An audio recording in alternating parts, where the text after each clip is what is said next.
Hi, y'all, and welcome to Joyful Living. My name is Joy. I am so happy to have you guys this week.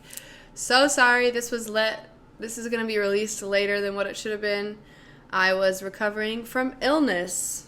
That's always fun, and my voice still kind of sounds off, but I just had to get this recorded because I really am excited for this week. The theme of this month, if you haven't been following along, if this is your first video, I do tips and tricks and perspectives and give you things to really think about, and I want to walk through your life together, and I want to do that joyfully, and part of that is just talking about life, different aspects of life. I've done a couple other themes, but the theme this month is relationships, and of course, as that applies to romantic relationships, I spoke a little bit on that last week. I actually really want to talk about your relationship with yourself. So this week is going to be your relationship with yourself, your identity, self-worth, and self-abandonment. We're going to talk a little bit about that. And I'm looking over here because this is where my notes are. Don't want to miss anything. But the core message today is the way that you treat yourself teaches other people how to treat you.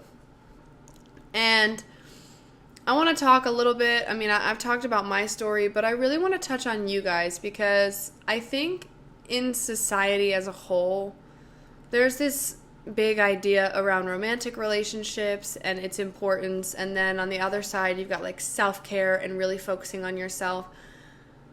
And I think that it needs to be a little bit of both. I'm going to get into what I believe to be the most important relationship you have, and that is the one with yourself. Because how you treat yourself and how you believe in yourself and the identity that you have of yourself is going to bleed out into everything that you do. So I really want to touch on that today. So one of the biggest relationship mistakes that people make is trying to find their identity through another person. I did this. I have watched other people do it. Trying to get somebody to give you your identity is never going to work. I hope you take this whole episode with a grain of salt because they're coming from me, and I hope you can feel that. I've lived this. I've done relationships all the wrong ways, especially the relationship with myself, and so this is just experience speaking. And so if you feel conviction, or if you feel a tug, or if you feel something that's really touching on your heart, it's not because I'm wanting to judge you for it. I want to bring awareness to these parts of ourselves that we as a society don't talk about. Like the true way to really build a relationship with yourself. If you don't know who you are outside of relationships, it becomes very easy to lose yourself inside of them. So this was, if I could sum up my early teens and my early 20s in a sentence, relationally, it would be this one. I had no concept of self-worth or self-respect. Eek. And I don't know if you've lived that. That happened a lot in my early 20s, and I really lost myself in relationships. And I really did not have a strong sense of values, a strong sense of worth, a strong sense of identity to kind of help me navigate relationships. And that can be very, very damaging. A lot of people think they're afraid of being abandoned by others. We can have this fear of abandonment or isolation or losing people that we love. But really, what I had to come to terms with, and what sometimes we have to wrestle with, is you're not afraid of other people abandoning you. You are actively participating in your own self-abandonment. And that can sound really heady, so just stay with me. I'm going to explain. So why does this happen? This need to be chosen, or this need to be defined by others, or this fear of abandonment, and this self-abandonment. Where does this come from? Many people grow up needing validation, needing approval, and needing to feel chosen. I can relate. I don't know if you can relate. Anybody? So they build their identity around relationships, attention, achievement, and being wanted. How much can I perform? How much can I produce? How much can I love other people? I spent so many years pouring love into people who honestly didn't deserve it in the hopes that they would pour back into me, which what I really should have been doing, which would have been more fair to myself and others, is pouring that love into me first and then letting the overflow of love touch other people and fill other people. The problem with doing it the opposite way is that your worth depends on other people, and when that happens, your peace depends on other people too. So if you don't have a strong sense of self-identity, it can be very easy to give yourself away or expect somebody else to define you. So when I talk about that and when I talk about self-abandonment, I want to get into what it actually looks like. So self-abandonment, for me and maybe for you, could look like saying yes when you want to say no. It can be something as small as a drink. It can be something as big as a relationship or the choice to be physical or, going in with friends into a bad situation where your intuition feels off. The second thing here, ignoring your intuition. So if I had really been tapped into my intuition, then I would have felt how much I knew I wasn't safe.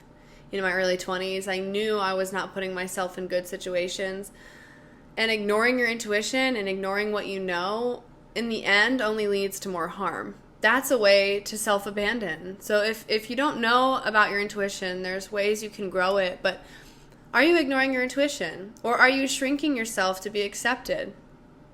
Do you have a really big, bright, bubbly personality, but do you lessen that for other people? Or would you rather be in your own space, but do you feel like, well, everybody else is going out, so I'm going to go out too, right? So shrinking yourself to be accepted, overgiving and over-sacrificing. This is a big one. When you hit your limit, do you stop? When you have no more left to give, I think burnout is a big thing too. And I think this comes from high achievers and overachievers. In life, in your own, whether that be career, whether that be, family, but it also does play a big part in romantic relationships.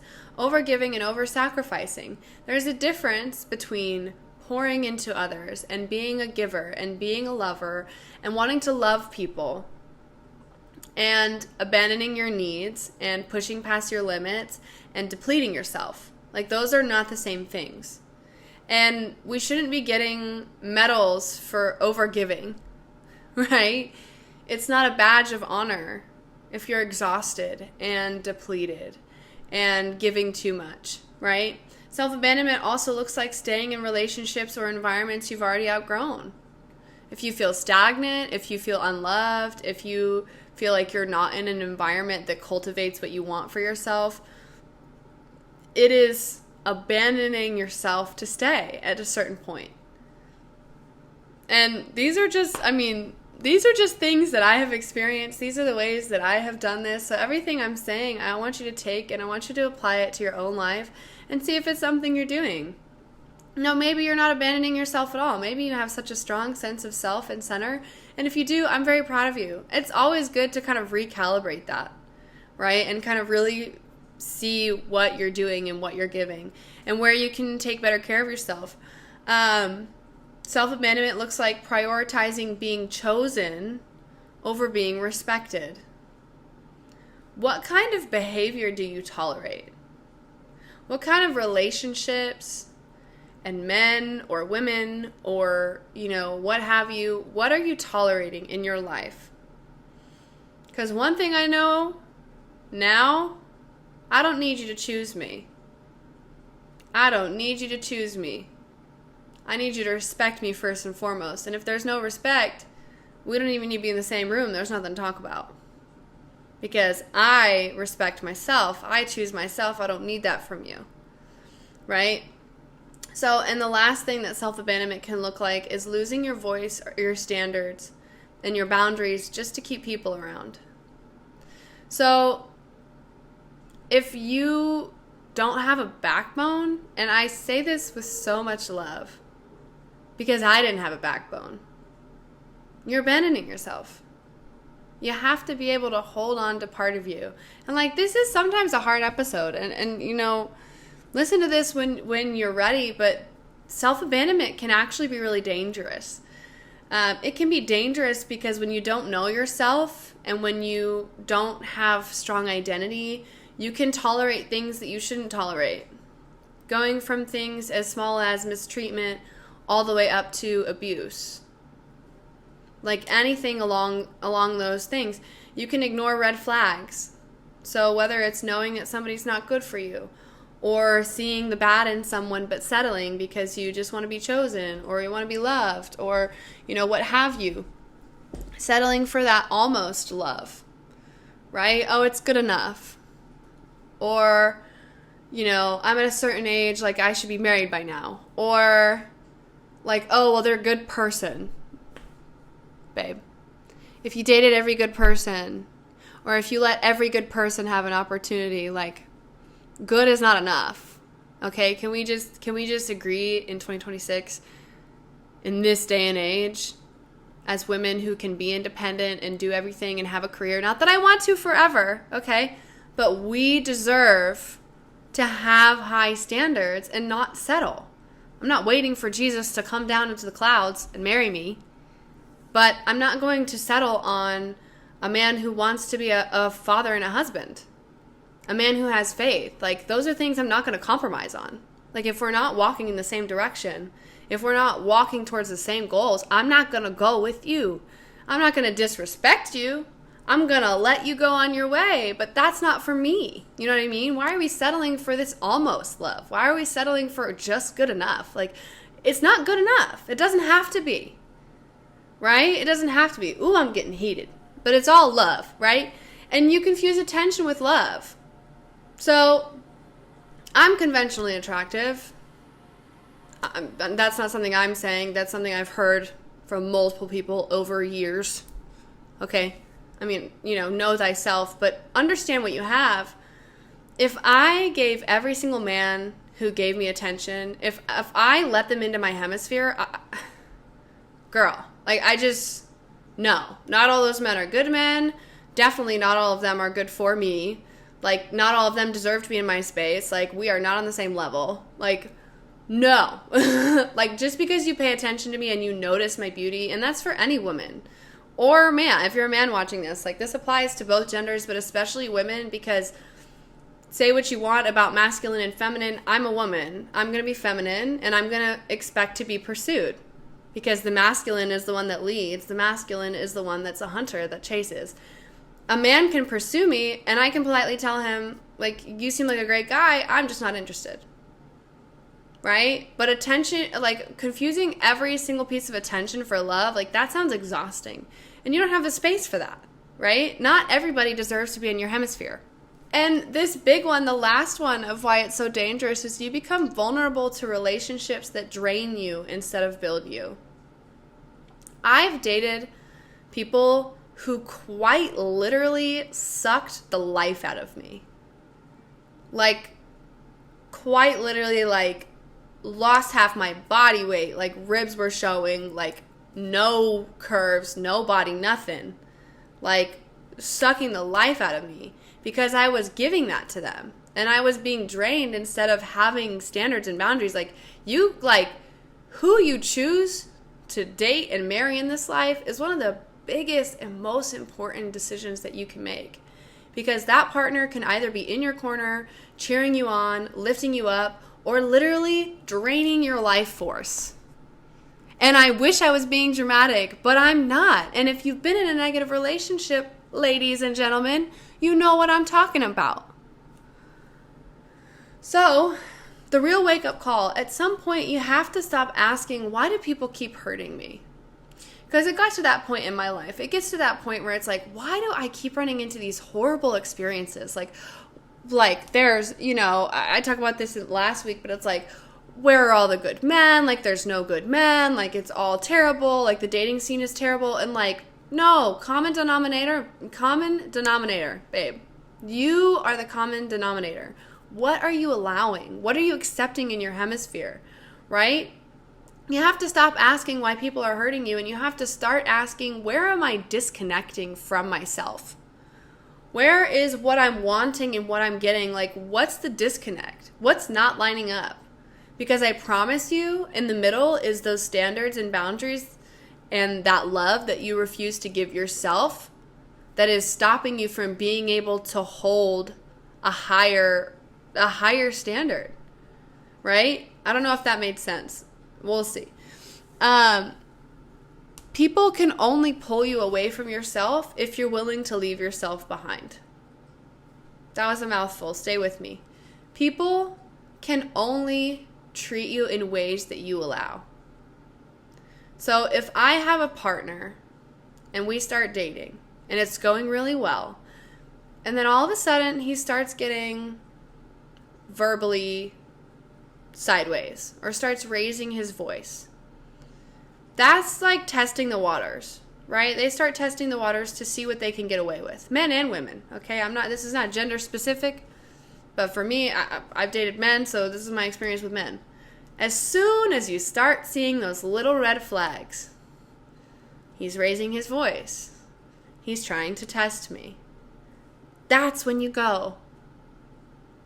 Not a second sooner, not a second later. That's when you leave. And everything after that you stay, you're allowing.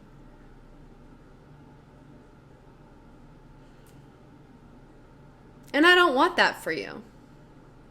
I don't want that for you because we deserve better. Right? Here's an important realization. Your confidence and your self-worth cannot come from another person. What I have built, yes, what I have built did not come from a man. It came from tooth and nail, learning to love myself, learning to choose myself, learning to pour into myself. And I had to come to terms with the fact that no relationship will magically fix you. No relationship will magically fix your insecurity, your lack of identity, your loneliness, your self-hatred. Like, those things aren't going to get fixed in relationships. That's not what relationships are for, right? You know, people talk about, I'm looking for my better half. It's like, you're not half a person if you're not married. You're not half a person if you're single. Like, you're a whole and complete person, right? You are one whole being who deserves to be loved. And when you're not in relationships with other people, romantic relationships especially, it's really, really important that you give these things that you need to yourself. Because, you know, you just have to. Like, we're going to get into it, but you have to do that, because if you don't stand for something, you'll fall for anything. If you don't have standards and boundaries, you know, I used to have walls. I used to put up walls around people. Don't talk to me. Don't look at me. You're all terrible. Like, I used to have big brick walls around my emotions. And then I went to therapy. Shocker.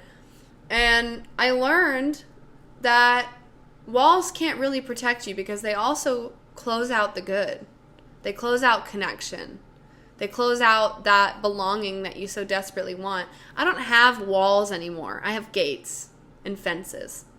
I have fences. You can't come into my space unless I let you in the gate. There's no holes in my fences. You can't slide in or like go through the back. No. I'm secure. You can only come in if you're bringing good things. You can only come into my space if you're bringing good energy. Like, that's what it is. Right? So how do we do that? How do we start rebuilding your identity? Because when you don't really get taught an identity, like, I heard this recently and it really resonated with me. Your father is supposed to give you your identity. Your father figure in your life is supposed to cultivate and create your identity and tell you who you are. Right? The father lineage. The mother is supposed to nurture and cultivate that and help you cultivate that within yourself. And I had parents that were present physically, But I didn't necessarily have parents who were present emotionally in that aspect because they were kids when they had us. They were in their early 20s. They were like barely 20 when they had the first one. So these are things they didn't understand that I didn't get. And I don't know what your relationship with your parents is, but if you didn't get that identity and you didn't get that nurturing, you've had to kind of create it yourself. So how do you start rebuilding that identity? You spend time getting honest with yourself.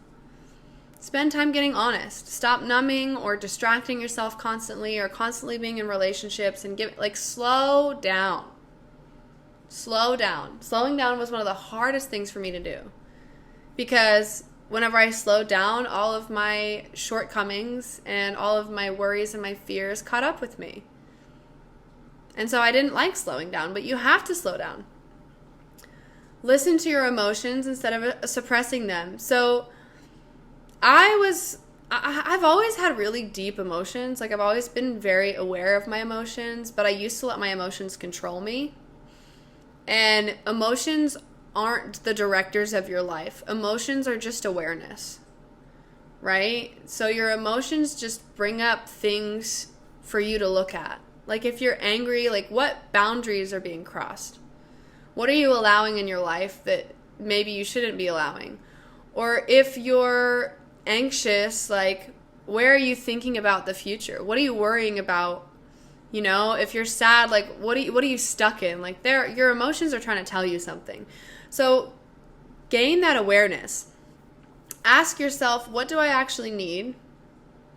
What do I actually value? And not even necessarily in relationships, but in day-to-day life. Like, what do I need to feel loved?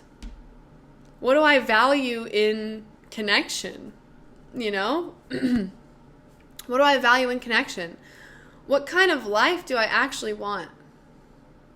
Do I want the soft life where I want to be taken care of? Or do I want a fulfilling, busy career? Or do I want it all? Or do I want to travel? Do I want to stay at home? Do I want kids? Do I want to be a child-free, travel the world? You know, like, what do you want, babe? Because if you don't know what you want, how are you going to be able to find somebody else that matches your goals and your long-term dreams and ideas if you don't even know what those are? You know? Because why would right now, I want, as far as I know, a husband and kids. That's what I want. I'm not going to invest in a relationship with a guy that doesn't want to be a husband or doesn't want to have kids. I want to be able to travel. I want to be able to have hobbies, you know? So I need somebody that, we don't have to share all the same hobbies, please. Like, I want you to have your own life, right? I think we all need our alone time at some point. But we need to be able to do some things together. So it's important to know what you want in life. Because if you don't know what you want, how are you going to know what to look for in a partner, right? Come on, girl. You got this. Learn how to be alone without feeling empty. I remember I moved into this place 3 years ago now. No, 2 years ago. This is the start of my third year. I moved into this place 2 years ago, and this is the first time I've ever lived alone in a healthy place where I'm paying all my bills, I'm not stressing, I'm not freaking out, I'm not relying on anybody else. And I was worried, I was nervous that I was going to be, alone, and I was going to hate living alone, and I actually love it. Oh, gosh, I love it. Because I answer to nobody. I can leave whenever. I can come home whenever. I can go to Miami for a weekend. And I don't have anybody to answer to. Nobody worrying about me. I don't have anybody to wait on bills to pay half. I don't have to share my TV and my couch with somebody. I can work here all day long. Like, I love being alone. Now, don't get me wrong. I like hanging out and being out too. But you got to learn how to be with yourself. So there's another aspect of identity I feel like is really important to touch on, and that's faith. I don't know where you stand as a believer, whether you believe in a God, whether you don't believe in a God, whether you believe in a God that's good or you don't. Like, one of the biggest shifts in healing is realizing that your worth is not determined by who chooses you. And I've touched on that that was one of the biggest things for me. You need something deeper than validation from people. And it's not just enough, in my experience, to just be like, oh, I accept myself. Right? Just like muscling through. For me, and for a lot of people, faith can give you identity. It can ground you. It can give you purpose and direction. So, for me, one of the reasons I have such a strong self-identity now is because I found God again, honestly. Because I started reading the Bible and I started reading what God says about me. That I am fearfully and wonderfully made, that I am redeemed, I'm called by name, I'm chosen. I am an heir to the throne. Like, one of the biggest shifts in self-worth was realizing that it didn't come from me. Like, I have a creator who made me and loved me and loves me. So much so that he has spoken on who I am. And so whenever people come in and try to challenge that, it's like, I'm good. I don't need your approval. You know, and to be honest, it can be hard to love all of you because sometimes maybe we wish we weren't human or we wish we didn't make mistakes. Well, newsflash, everybody makes mistakes. I've said that last week. I'll probably say it most of this week too. Most of this series. Everyone makes mistakes. And so God is helping me learn to love and have respect for even the parts of myself that I don't like sometimes. Right? I think we all have room and area to grow, but that doesn't mean that we can't love those parts too. And if you don't necessarily believe in yourself yet, just start by believing that you were created with a purpose. If you think about how statistically impossible it was that you were born, out of all of them, like, if you think about the fact that your parents had to get together and their parents and their parents and their parents, like how many people had to be born and the time that they had to be born and the place and the lineage for you specifically to be born in this day and age today, it's a lot. And I think that everybody on this earth is here for a purpose. And sue me if you think I'm wrong. Well, actually, don't sue me, please. Legal advice. I'm not interested in going that route. But, like, you can debate me in the comments if you think I'm wrong. But I think that everybody was created with a purpose. Now, do I know what that purpose is for everybody? No. But God does. Do I know 100% of the time what God created me for? No. But I know that He knows. And that's good enough for me. So what healthy self-love looks like, it's not bubble baths or aesthetics or treating yourself culture. It's boundaries, it's discipline, it's honesty, and it's protecting your peace. That is true self-love and self-care. Like, this self-care craze has swept the world, but, like, that's not the kind of self-care we need. Like, don't get me wrong. I love a good bubble bath. I love a good treat yourself day. I love taking myself out on dates and doing nice things for myself because that fills my cup. But that would mean nothing if I didn't have boundaries, if I didn't have discipline, if I wasn't honest with myself and I kept my word to myself. Oh, that's a whole separate video I could get into. And if I wasn't protecting my peace. Take care of yourself. Take care of yourself. Taking care of yourself isn't selfish. You know, on the planes, when they tell you to put your oxygen mask on before helping your child or whoever in need of help, like, stop putting on other people's oxygen mask first. Like, leave them alone. They can do that. They're grown. And if they're not, and your kids, like, we're not going to get into that, but, like, moral of the story, take care of yourself first. Instead of being burnt out and giving everything of yourself and giving to this and that and this and being depleted, watch this. Pour into yourself first. And then you can give love without resentment or expectation or burnout from the overflow. From the overflow of what you have to give. And that's what's different. That's what's different. That is building self-identity, self-respect. That is building a relationship with yourself. because you are the only person that will experience every single day, every single moment until the day that you die. Nobody's going to be there 100% of the time. That's not life. So I think that the relationship with yourself is the most important, right next to the one you have with God. But that's another story for another time.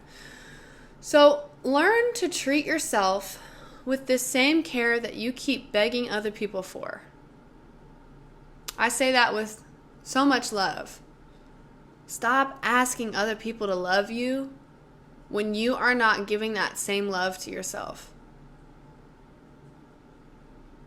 They don't know how to treat you right.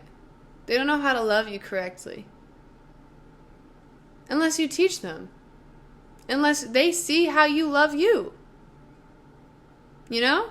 So, what changes when you build self-worth? What's changed for me? You stop chasing people who don't choose you. You don't choose me? Cool. Bye. I don't need you. Have a nice life. You stop trying to convince people to love you correctly. I'm not going to sit here and tell you how to love me for the 1500th time if you haven't listened. Actually, I'm not even going to, it's not even 1500th. After the, I'll give you one. If I really like you and I think you're extra cute, I'll give you two. Because I'm not expecting you to be a mind reader. I'm going to tell you how to love me. To some degree, right? There's levels. But if you're not going to listen and work on loving me just the way that I'm going to work on loving you, how you want to be loved, I'm not going to stick around. I'm not going to convince you to love me right. I'm going to go get me some chocolate. You're not doing it? Cool. Let me go re-download Hinge again. I'm kidding, kind of. You stop shrinking yourself for acceptance. I refuse to shrink. I have a big personality. If you can't see it, that's because you haven't been close enough. I have a big personality. I love big. But I don't shrink anymore. That's just exhausting. I'm going to be who I am, and if that doesn't sit with you, that's fine. I'm not going to be around you. But that's fine. I'll respect it. I'll respect you wanting to be away from me, and and you can respect me wanting to be away from you. We all win. Right?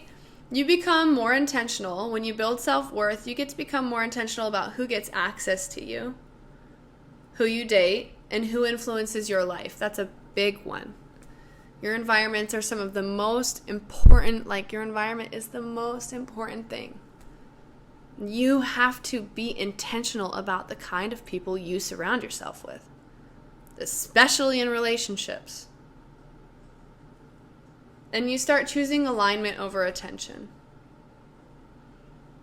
You can get attention anywhere, babe. Walk down the street in a cute outfit. I'm sure you'll get looks and stares.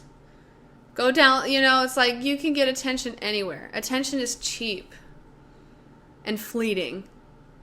Alignment is what builds over time.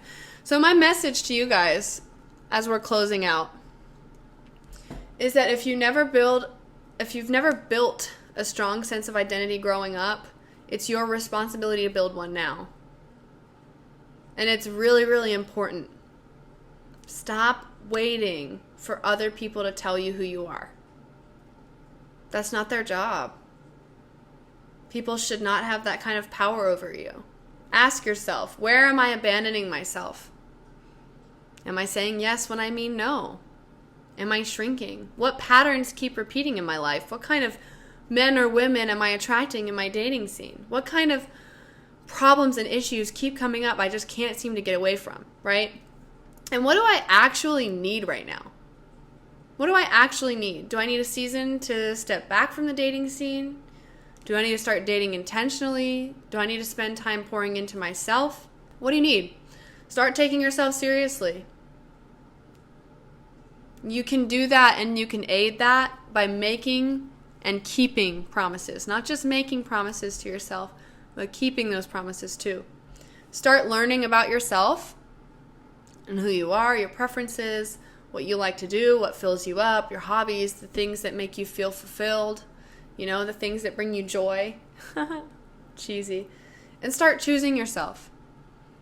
You can't be asked to be chosen by other people when you're not taking those steps of actively choosing yourself. And my final takeaway No relationship can ever be healthier or more important than the relationship that you have with yourself. People will know how to treat you by the way that you treat yourself. It is one of the most important things and the biggest gifts that you can give yourself is learning yourself and loving yourself in all your imperfection. And in regards to romantic relationships, which we will touch on next week, the strongest relationships are built by two whole people, not two people trying to complete each other. I'm not interested in somebody who's trying to complete me. I'm interested in being with somebody who is whole and complete in themselves and building something with them together.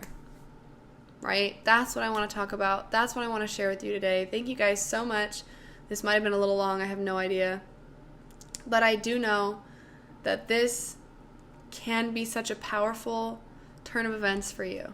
If this really resonated with you, just let me know. Let me know your thoughts.